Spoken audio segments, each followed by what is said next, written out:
যদি কাউকে কখনো জান্নাতের ঠিকাদার মনে করতে হয় সেটা হলো বাপ মা, আর পৃথিবীতে কেউ নয় ভাই।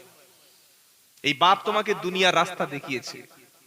মায়ের যে ডেলিভারির যন্ত্রণা, সিজারের কষ্ট, একটা ইনজেকশন যখন মায়ের সিজারিং করার আগে ইনজেকশন পুশ করা হয়, সারা জীবনের মতো মা পঙ্গু হয়ে যায়।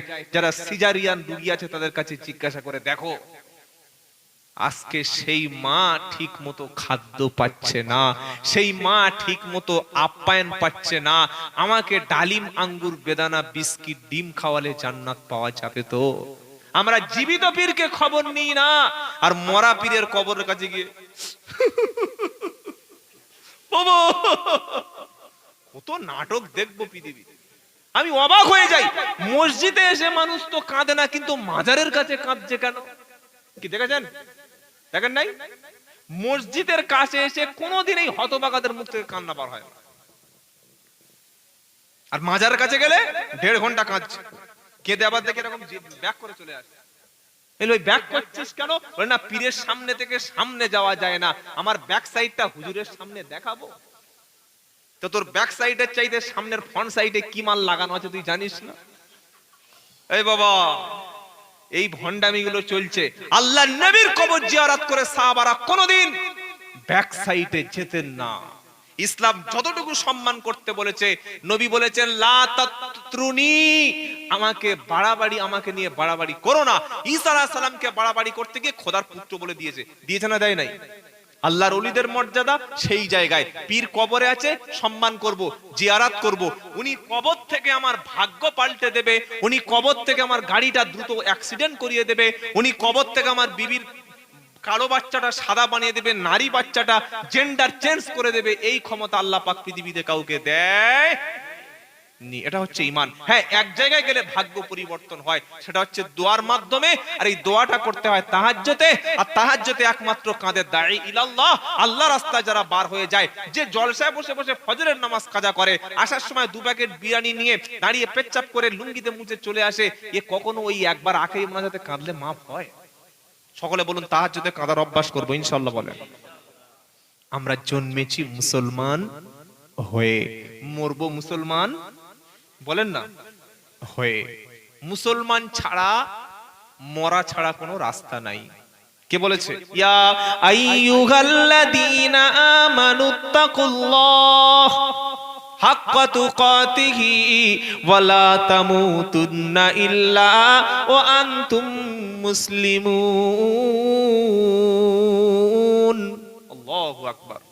একদম চতুর্থ পারা, প্রথম দ্বিতীয় পৃষ্ঠা, প্রথম লাইনে সূরা আল ইমরানের 102 নম্বর আয়াত।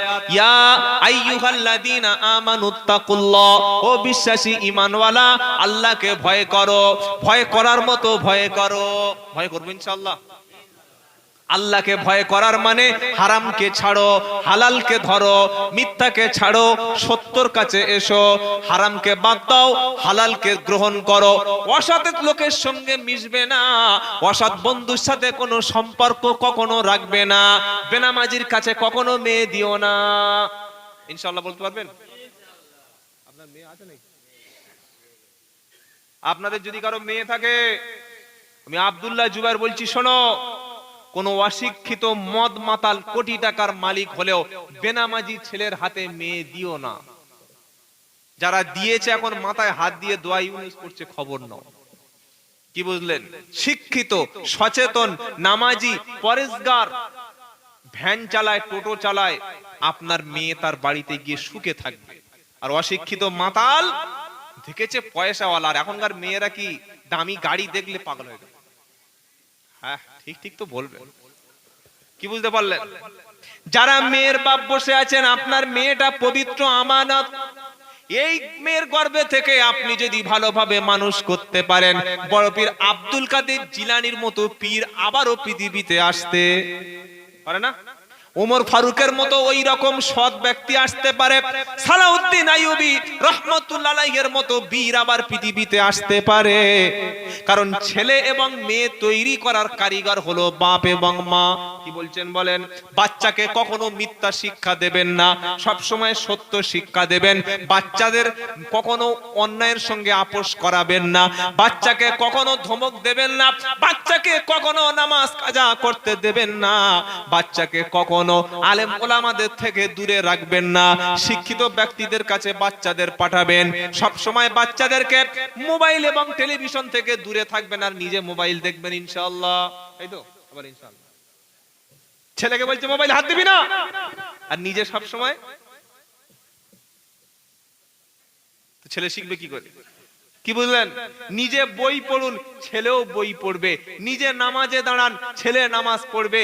নিজে হাতে তাসবিহ নিন, ছেলে তাসবিহ পড়বে। নিজে মাথায় টুপি দিন, ছেলে টুপি পড়বে। নিজে বিড়ি খাচ্ছে, ছেলেকে বলছে যাই। তো আপনি যে বিড়ি খাচ্ছেন, কালো তো গেঁজা খাবে রে ভাই, তখন আপনি ফেরাবেন কি করে? ছেলেকে সব সময় উচ্চ শিক্ষায়, পয়সার জন্য ছেলেকে শিক্ষিত করবেন না। ছেলে যেন মানুষ হতে পারে, এই টার্গেট থাকবে বলুন ইনশাআল্লাহ। তো আল্লাহ পাক তাই শোনাচ্ছে, মুসলমান না হয়ে যেন তোমরা মরো না। মুসলমান কারা? নিজের ভাইয়ের কষ্টে দেখে সহ্য করতে পারে না যারা, মুসলমান হলো তারা। নিজে পেট ভরে খাবেন, প্রতিবেশীর খবর নেবেন না, ইসলাম বলছে কখনো সে মুমিন না। আপনি রাত্রেবেলা গদিতে বসে জিকির করবেন ইল্লাল্লাহ, প্রতিবেশী অসুস্থ হয়ে চিকিৎসার জন্য টাকা পাড়া থেকে তুলতে পারছে না, চিকিৎসার অভাবে বিছানায় পড়ে চিৎকার করবে, আপনি প্রতিবেশী হিসাবে হজে গেলেও আল্লাহ কবুল। মনে থাকবে ইনশাআল্লাহ, মনে থাকবে ইনশাআল্লাহ। আপনি মসজিদে বসে চোখ বুজিয়ে জিকির করছেন আল্লাহ আল্লাহ আল্লাহ, কেন? বললে পীর সাহেব বলে দিয়েছে চোখ বুজিয়ে জিকির করলে হুগলি থেকে বসে সুন্দরবনের জঙ্গলের বাঘকে গণনা করা যায়। আমি বললাম ভাই, এখন আর চোখ বুজানোর সময় নাই, সেটা 100 বছর আগে হয়ে গেছে। এবার চোখটা খুলে জিকির করো, চোখটা দেখো ফিলিস্তিনে, দেখো চোখটা খুলে কাশ্মীরের দিকে তাকাও, চোখটা খুলে বিশ্বের মানবতার দিকে তাকাও। তোমার মহল্লায় তুমি চোখ খুলে জিকির করে দেখো, কত বেনামাজি নামাজ ছাড়া ঘুরে বেড়াচ্ছে, কত মা বেপরদার সঙ্গে ঘুরছে, কত ভাই এখনো কোরআন জানে না, কত মুসলমানের ছেলে এখনো নাপাক আছে, হারাম হালাল চেনে না। চোখ বন্ধ করে জিকিরের সময় কিন্তু এখন আর না। আমার পীর সাহেব বলে দিয়েছে। তো পীর সাহেবের সিচুয়েশনটা তুমি বোঝো, আন্দাজে লাভ মেরো না। রাগ হচ্ছে আপনাদের নাকি? চোখ বুজে জিকির করছে, আরে চোখটা খোল।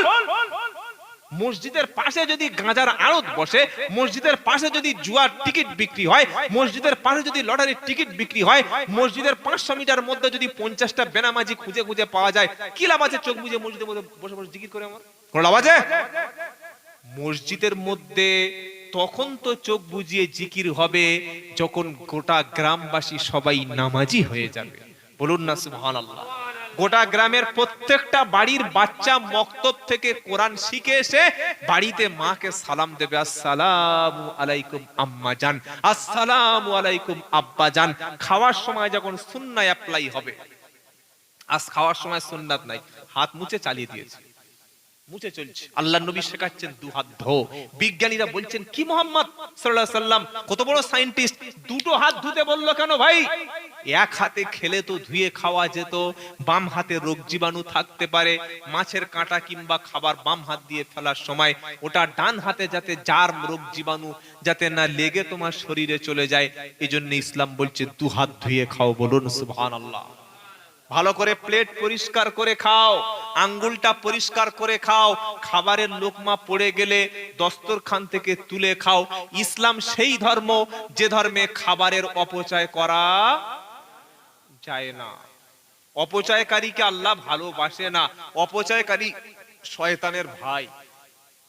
আজ মুসলমান সবচাইতে বড় অপচয়কারী, সময়ের অপচয়কারী, অর্থের অপচয়কারী, ঘুমের অপচয়কারী। ঘুমানোর সময় রাত 10টা থেকে 9:30 এশার নামাজ পড়ে দ্রুত বিছানায় ঘুমানো সুন্নাত, আর আমরা রাত 12টার সময় খাচ্ছি আর বলছি 2টোর সময় ঘুমানো সুন্নাত। তো 2টোর সময় যদি একটা লোক, হ্যাঁ কেউ পড়াশোনা করছে পরীক্ষা দেবে তার ব্যাপারটা ব্যতিক্রম, তুমি জেগে জেগে জেগে জেগে রাত 11টা পর্যন্ত মোবাইলের নেট শেষ করে কোনো পড়াশোনা নাই, কোনো চিন্তা ভাবনা নাই, ইচ্ছা করে 12টার সময় খেয়ে মোষের মতো ঘুমিয়ে পড়লো, ঘুম থেকে 9টার সময় উঠে বলছে এই ফজর আজান হয়ে গেছে। আরে আচ্ছা 9টার সময় ফজরের আজান হয়? কি বুঝলেন বলে? সকলে বলুন দ্রুত ঘুমিয়ে পড়বো ইনশাআল্লাহ বলে। আর ফজরের নামাজটা জামাতে আদায় করব, বলুন ইনশাআল্লাহ।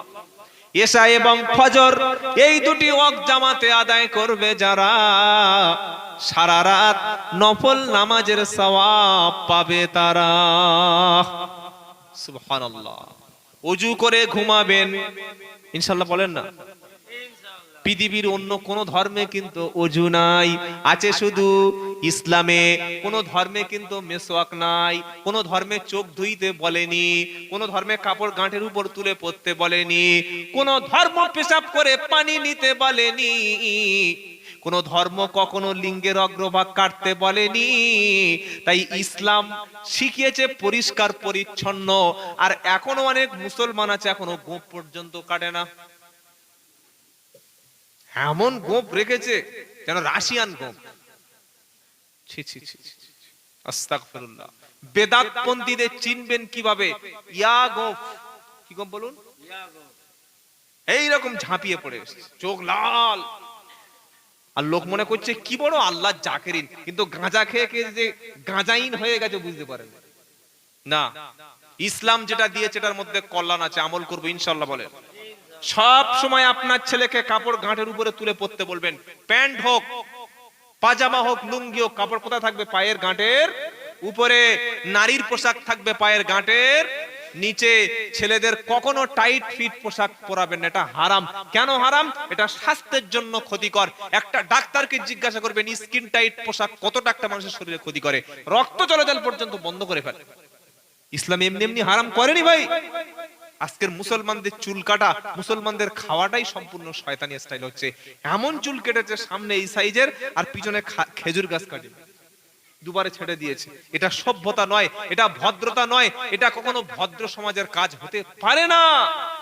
ভদ্র সভ্য এটা ইসলাম পছন্দ করে, বলুন সুবহানাল্লাহ।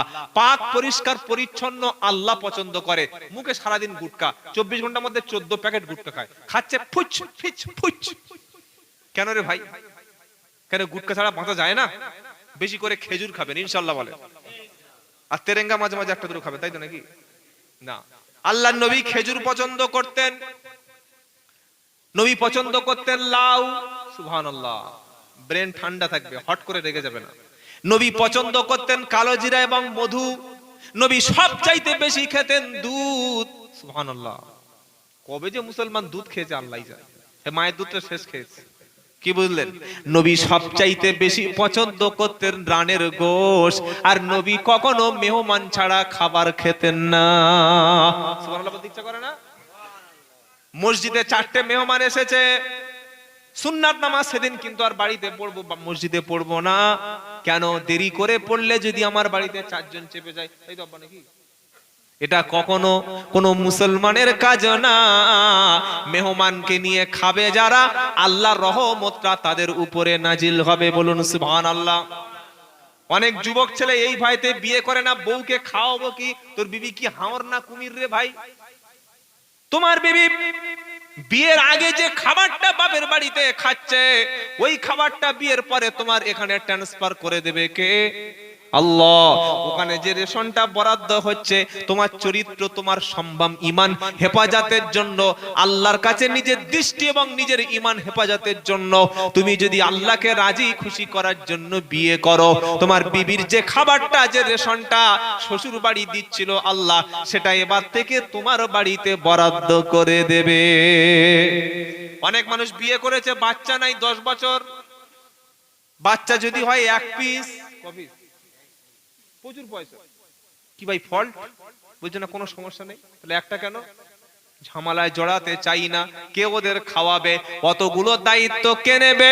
ওয়ালা তাকতুলু আওলাদাকুম খাশিয়াতা ইমলাক নাহনু নারযুকুহুম ওয়া ইয়াকুম ইন্না কাতলাহুম কানা খিতওয়ান কাবীরা।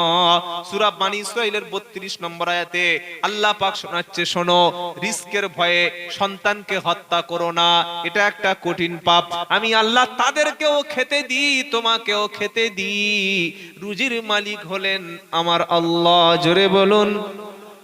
এবার নবীকে জিজ্ঞাসা করা হলো সবচাইতে বড় পাপ কাবিরা গুনাহ কি? নবী বললেন আল্লাহর সঙ্গে শিরিক করা, আল্লাহর সঙ্গে শরীক স্থাপন করা, অথচ সেই আল্লাহ তোমাকে সৃষ্টি করেছে। 2 নম্বর কি? নবীজি বললেন তোমার সন্তান তোমার সাথে একই প্লেটে খাবার খাবে, এই খাবার তুমি খেতে দেবে না বলে সন্তানকে হত্যা করছো, এটা হলো 2 নম্বর কঠিন পাপ। 3 নম্বর কঠিন পাপ হলো প্রতিবেশী স্ত্রীর সঙ্গে জেনায় লিপ্ত হওয়া।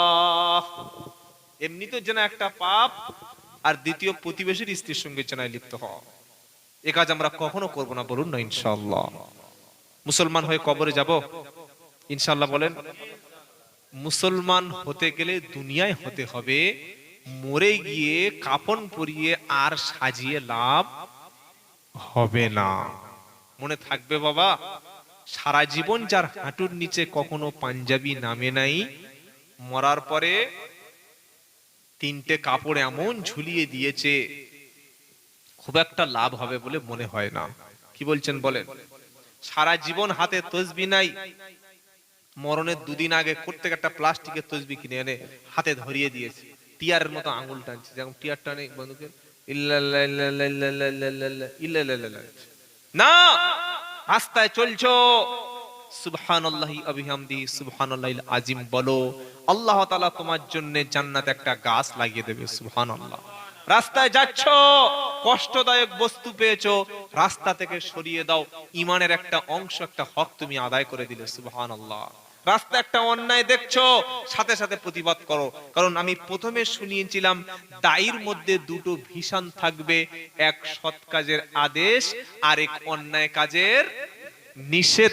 সৎ কাজের আদেশ যেমন তুমি করবে, ঠিক সমানভাবে তুমি বলে দেবে সামনে বছর থেকে যেন মহল্লার মধ্যে কেউ 1 জানুয়ারি পালন না করে, সামনে বছর যেন কেউ বড় দিন 25শে ডিসেম্বর পালন না করে, আমাদের মহল্লায় কখনো কোনো খাতনার অনুষ্ঠান হবে না, আমাদের অনুষ্ঠানে বিয়ে বাড়িতে কখনো নারী এবং পুরুষ একসাথে যে বসে খাওয়া, এটা ইসলাম কখনো জায়েজ করে নাই। কি বলছেন? বিয়ে বাড়ির অনুষ্ঠানদের নারীদের ঈমান পুরুষের দায়ুস বানানোর সবচাইতে বড় অনুষ্ঠান, একই সঙ্গে নারী পুরুষ বসে খাচ্ছে। কোন জায়গায় আপনি কোন ফতোয়া পেয়েছেন ভাই? আলাদা সমাজ তৈরি করুন। আপনার বাড়িতে যদি কোনো অনুষ্ঠান হয়, সেটা আলেম ওলামাদের সঙ্গে মাশওয়ারা করে আপনি কাজটা করুন। গ্রামে যদি কোনো একটা অনুষ্ঠান হয়, সেটা মসজিদ কেন্দ্রিক যেন অনুষ্ঠানটা হয়। কথা মনে থাকবে ইনশাআল্লাহ। আপনার গ্রামে যেন জন্মদিবস পালন না হয়। এখন পয়সাওয়ালা মুসলমানদের বাড়ি দেখি জন্মদিবসও পালন হচ্ছে, তার মানে ইচ্ছা খ্রিস্টানদের সাথে কিয়ামতের দিন জাহান্নামে জ্বলতে, তাই তো ভাই? মুসলমান আবার জন্মদিবস, ইসলামে কোনো জন্মদিবস মৃত্যু দিবস কিছু নাই। ইসলামে যদি জন্মদিবস থাকতো, আল্লাহর নবী সাল্লাল্লাহু আলাইহি ওয়াসাল্লামের ইন্তেকালের পরে কোন না কোন সাহাবা অন্তত জন্মদিবস পালন করত।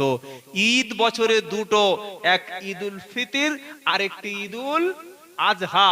এখন নতুন করে বিদআত চালু হয়েছে, বললে জশ্নে জুলুস ঈদে মিলাদুন নবী।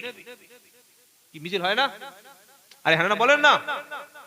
এমন আশিকে রাসূলুল্লাহ মিছিল করে সন্ধ্যাবেলা জিলাপি খাবে, পুরো রোড জ্যাম, পুলিশ পুরো পেরেশানি হয়ে যাচ্ছে যে কি করে রোড আমরা কন্ট্রোল করব। আর এই আশিকে রাসূলগুলি মাগরিবের নামাজ পড়ে না, ফজরের নামাজ পড়ে না, জুমার নামাজ কাজা, মুখে গুটকা দিচ্ছে আর বলছে জশ্নে জুলুস ঈদে মিলাদুন নবী। অন্তর যেন কেঁপে যাচ্ছে, মদিনায় চলে যাই, ফজর জোহর আসর মাগরিব একটাও নামাজ নাই। এটা কি রকম আশিকে রাসূল মাথায় আসে না। এই ভণ্ডামি ইসলামে নাই। কথা মনে থাকবে ইনশাআল্লাহ। 12ই রবিউল আউয়াল আসলে একদিন রাসূলের কথা মনে পড়ে, 364 দিন মুখে দাড়ি রাখে না, এটা রাসূল প্রেমিক না। রাসূলের প্রেমিক ছিলেন হযরতে বেলাল রাদিয়াল্লাহু তাআলা আনহু। ইসলাম কবুল করার জন্য কত অত্যাচার, কত মার খেয়েছেন। মারতে মারতে যখন তার মুখ থেকে আল্লাহর নাম সরানো গেল না, উমাইয়া তার বুকের উপরে পাথর চাপিয়ে দিয়েছে। তাও যতটুকু শব্দ আছে, হাতের আঙ্গুল ইশারা করে বলেছেন আহাদ, আমার আল্লাহ এক, আমি অন্যান্য কোনো মাবুদকে উপাসনা করি না। ইন্তেকাল হয়ে যাবে, মৃত্যুবরণ করবে, তারপরেও তিনি কষ্টের সঙ্গে আল্লাহর নাম উচ্চারণ করে গেছে। বলুন সুবহানাল্লাহ।